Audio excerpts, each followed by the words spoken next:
everybody. So today I'm going to show you on how to fill out the I-765, which is the expiration is July 31st, 2022. So Form I-765 is what we call application for employment authorization. So most of us really want to use this. We really want to include this during the application for our I-485, which is the green card application or the permanent resident card for 2 years.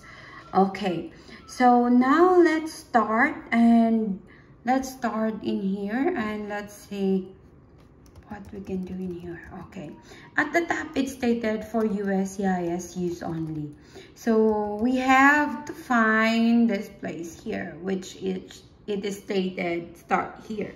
Type or print in block ink. So for example, if you don't have this kind of form, you can call the USCIS to send a copy of this kind of form, and then just make sure that you will print or you will fill this out legibly using black ink. Okay, so it's stated here in part 1, reason for applying. So of course the first reason is initial permission to accept employment. Since we are just new here in America when we arrive here, so it should be, you will put it there, the initial permission to accept employment because you are K1.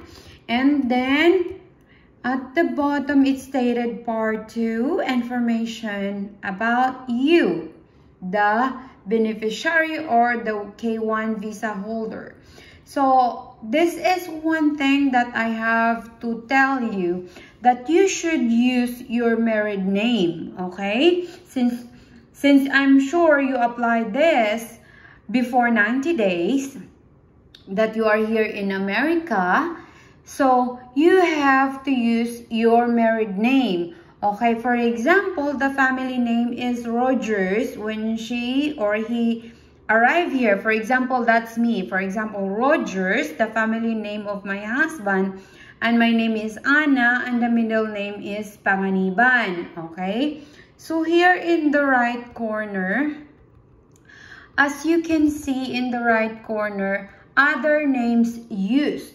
So I'm sure other names used your name before you get married. Okay, family name, the last name is Panganiban, and then the first name is Anna and middle name is Alipin. As you can see also in your new name, in your new or your married name, the middle name become your family name when you were single become the middle name, because that's how we do it in the Philippines. So it's your choice if you want to put a middle name in there or not. Okay, that's how it works here. You can use only your Anna Rogers. You don't have to put middle name. It's up to you. But me, I really use my family name as a middle name after I get married. Okay, next is family name. If you have other names that you use, you put it there. But of course, you need to provide proof that you have that name. For example, when I was single, so I have to give the birth certificate. And for example, this one is my married name, so I really need to give my marriage license to prove that I am married, and that's my new family name. 2, in part 2, information about you. It is continuation. Your mailing address. You can even use your husband's full name in here, but I'd rather use my name because this is my application. So this is my application for employment. So I rather put my name in there. Then put your street address if you are living in an apartment. So check here and put the floor that you have that you stay with, and then the city, for example, Memphis. Then the state is TN. or Tennessee, and the zip code is 3000. That's just an example, okay? Is your current mailing address is the same as your physical address? Of course, yes. But if not, it's okay. Just click no, and I will show you this. If I click yes, this part in here is really white. So now if I click no, it will be highlighted, okay? But if since my current address is the same as my mailing address or my physical address, I click yes, okay? Next is okay, other information, alien registration number. As you can see, this alien registration, you can find it in your I-797, okay? The approval notice of your visa, the upper right corner of your approval notice, okay? It started letter A and the 9 followed by 2, 4, 6, 8, 9 numbers in there. Then USCIS online account, which is you can put it here if you have, but if you don't have, just leave it blank, okay? Then gender, female, and marital status, of course, married, because you're applying for the fiancé when you come here. So since just few days, I'm sure you get married, so you're married already. Have you previously filed Form I-765? I click it here, no. Okay, since this is our first time.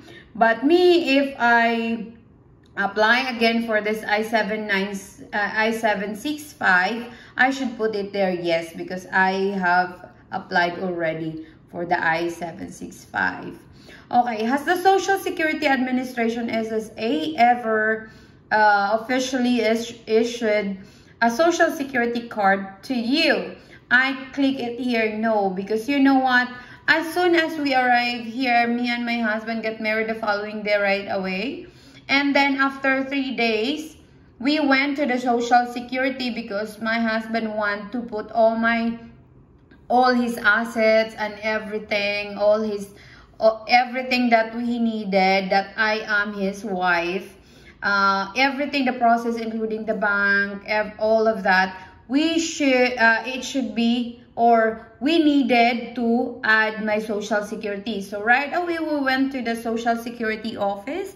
But the problem there, since I changed my family name, all the documents I got in there is the passport, which is I am single. It's not yet my new family name, which is my married name. My passport, my IDs are all in my single name. So what the SSA or SSA staff said, that we will just wait for the process of the permanent resident or the I-765. So they don't give me my Social Security number, okay, or card.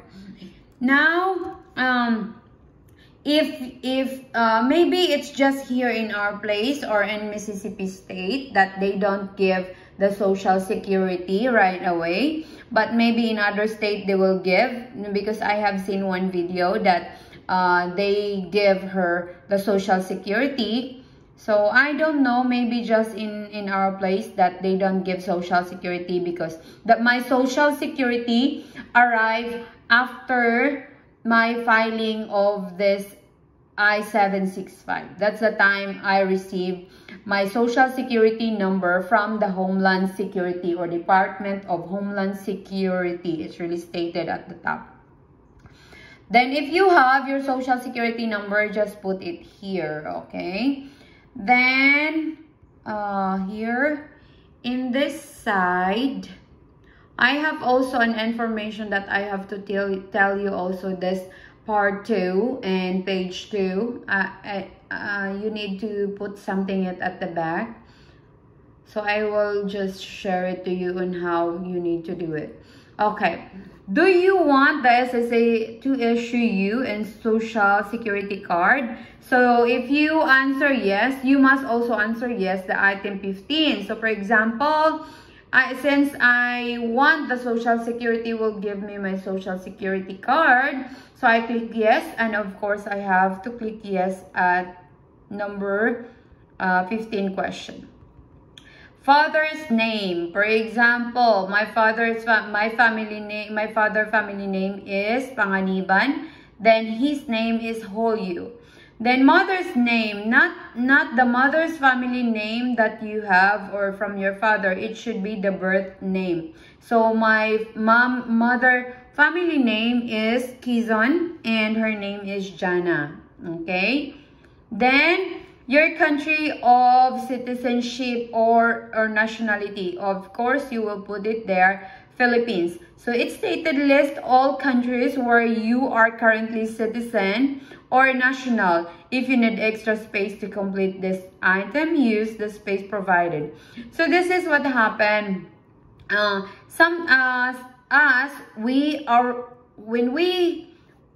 we are born in the Philippines, so we are from Philippines. That's our country of birth. So you have to put it there, Philippines. But for example, if you've been in Japan, for example, and your country of you got a citizenship in Japan, so put Japan in here. So for example, if you have another country that you become a citizen, for example, you've been a citizen in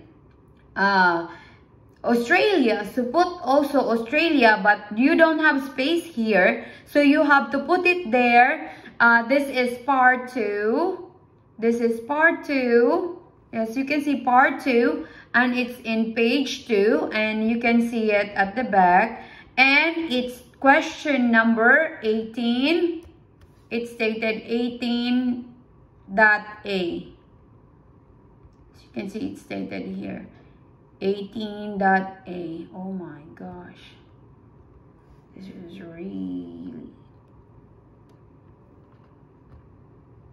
okay. There, sorry. So it's stated here part 2. This is part 2, page 2, because it will be asked at the last, page 2, and question 18.A or 18.A. So we have just check on that. I'm sure if you don't understand, just get check back with this. See page 2, part 2, and 18.A. I will show you that in part 6.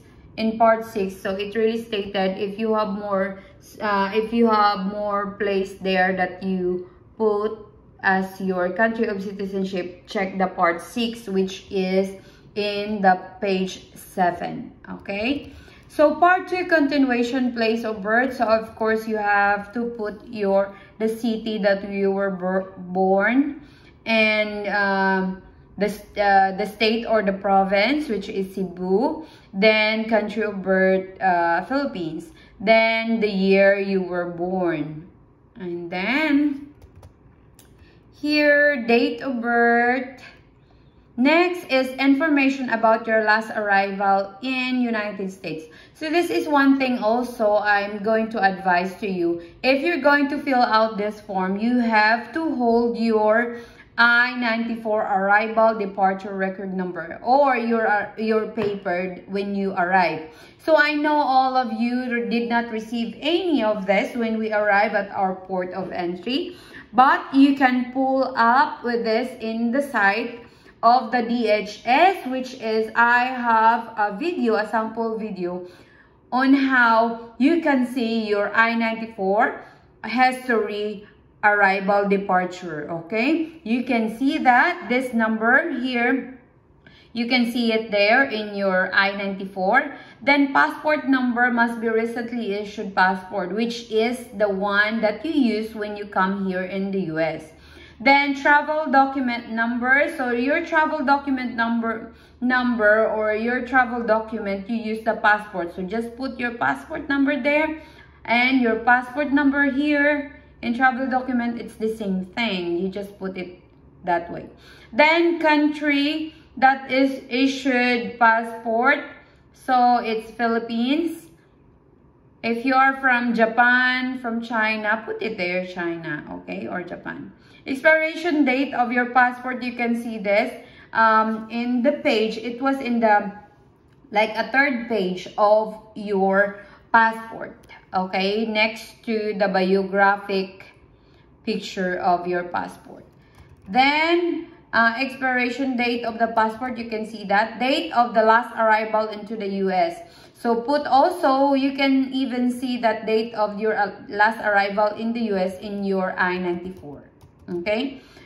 Place of your last arrival. For example, if you arrive in Los Angeles like us, and then we arrive in Tennessee. So if you live in Tennessee, put Tennessee. But if you live in Mississippi, put Mississippi in there. Okay. Then immigration status at the last arrival. So what we're using before is K1 visa or fiancé. Okay. Then your current immigration status or category, for example, B2 visitor. So just put it there, none. Okay. Then here in the left, in the right side, eligibility category refer to HOMI file. So this one, you can see all this here on how can you find out if you are C9 in the instructions of your I-765. So I will show you that. Here is it. And it's stated here, C9, this is part of the instructions, okay? C9 or C16, any current adjustment of status or registry applicant who filed Form I-485. So since we're going to file I-485 together with this I-765, so that's it. We belong to C9, okay? C9 or C16. That's where we belong, okay? Submit a copy of I-797C. So all of that, I-797C, you have all that. So you need to send that together with this application, okay? Then, so now you know that why you belong to C9, okay? Then, here, since all of this are not applicable to you, for example, STEAM OPT eligibility category, if you enter the eligibility category C3, C item 3, provide the information requested. Degree, none. For example, you don't have a degree, so just put none. Employer's name listed in the E-Verify. Just put it there, none. Employer. But for example, if you have degree like me, Bachelor of Science in Elementary Education, you can put it there, okay? But if you don't, just leave it. If you're confused about it, just leave it like that. Just leave it none, okay? Then employer E-Verify, you don't have to, just leave it all blank there. Then number 30, eligibility category. If you entered eligibility category C8, so provide the information requested, okay? And 30A and 30G. Okay, have you ever been arrested for or charged with or convicted with crime in any court? You can put it there X. Me, I put this no here, but you can even leave this blank, okay?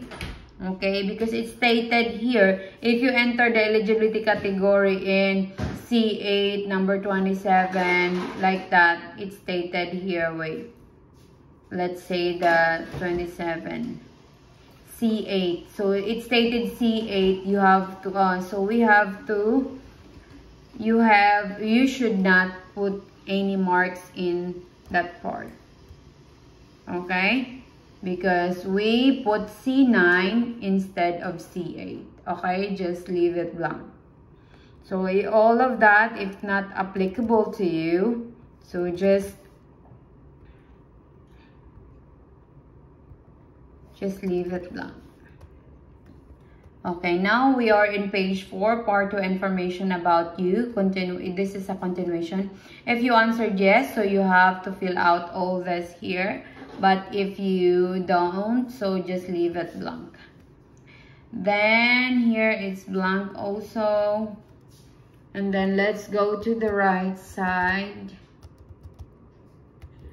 Part 3, applicant statement, contact information, declaration, certification, and signature. So it stated applicant statement. I can read and understand English, and I have read and understand every question and instruction in this application, and my answer to every question. So just highlight this, check mark or X, then applicant contact information. So always remember, you need to put your recent or the one that you keep on using, your phone number, okay? Because most of us really have different phone numbers, especially if we are, for example, business people. So you really have different number, for example. So just use the one that you always use, okay? And also your email address. So before, before, that was 2018 application that we have, we really check we need the G1145, which is, it stated there, your full name, your phone number, and your email ad, so that they can contact you that number. But now 2021, when I see that information there in I-765, it's just this one, the instructions, and it's just the instruction and also this form. So that's it, and that you just put it there, your full telephone number and your email ad that you always use. Applicant's declaration and certification. Read all that, and then we're now in part 3, applicant statement, contact information, declaration. So this is continuation. So it stated here, applicant signature. Always remember to check or recheck this application. You should put your signature in there together with the date that you sign this form, okay, or the time that you send this form. So part 4, interpreter, contact information, certification, and signature. So since you're the one who are filling this out, so you just put it there, none, or just leave it blank, okay? It's either you can put none or NA, that's fine, okay? NA if it's like letters or anything, but none if it's number. But me, I just put it all none. Well, anyway, they still accept it, so it's okay. Part 4, interpreters, state mailing address, interpreters mailing address, just put it there, none, because you don't have interpreters. Interpreter certification, none. Interpreter signature. Okay, part 5, contact information, declaration and signature of a person preparing. So since you're the one who is preparing this, it stated if other than the applicant. So since the applicant is the one who made this or who fill out this form, so just put it there, none, or just leave it blank, okay? Preparers contact information, leave it there. And then here, preparer statement, I am not attorney, so all of that, just leave it blank. Then here in part 6, this is what I'm talking about. In part 6, there is a space in here that you need to write the page. For example, that part there, page number 2, which is asking about the country of citizenship where you've been, okay, where you got your citizenship. So since you have other places that you've been or you become a citizen, so you can put it there, the page that has that question, the part number of that question, and the item number itself that have that question, and then put your answer at the bottom, okay? So that's it. That's all that we have here in this form. It's only until page 7. So 7 of 7. So that's all that we have right now. I hope you learned something from this video. But if you have question, I am willing to answer anytime as much as I can. And this is just based on the experience that I've been during the process.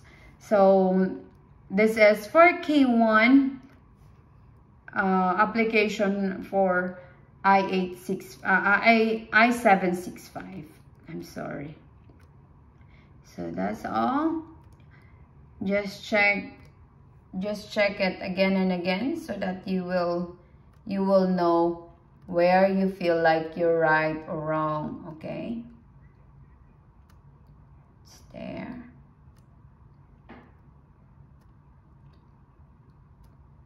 Okay, so at the end of this video also, I'm going to show you on how you're going to check the latest form. So now, since we're there already, since we're done with all of that, how to fill out the form, I will show you the quick thing to show you. You have to go to the Google and type USCIS.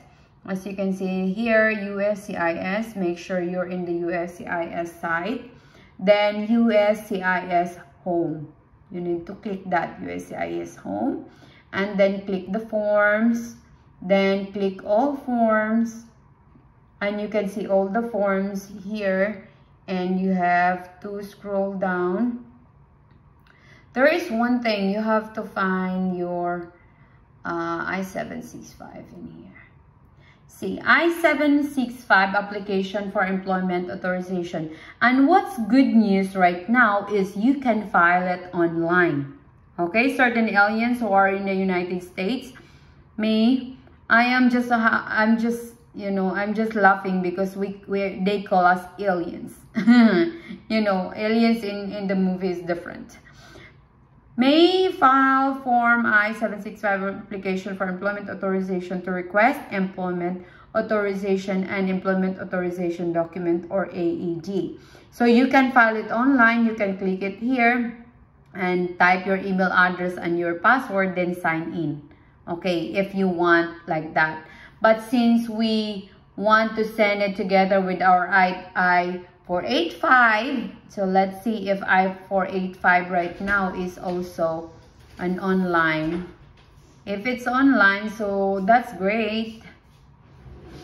Oh, see, I-485 is not online, so you should use, so I-485, application to register permanent resident or adjust status. So form details right away, it's not online. So since we wanted to be free, to have a free I-765 or employment employment permit, since we want it free, so we want to fill out that form and send it together with your Form I-485. So I hope you learned something from this video. And if it's not clear for you, I'd rather tell you that you better check also some other videos for you to understand more about how to fill out the form, because we may have different cases of application. So it's good if you check also other videos for you to have more information before you fill out this form. So again, you have to check, or before you fill out this form I-765, you better prepare your I-94 and your passport also, because you need that. Okay, have a nice day everyone, and thank you for watching. Bye-bye.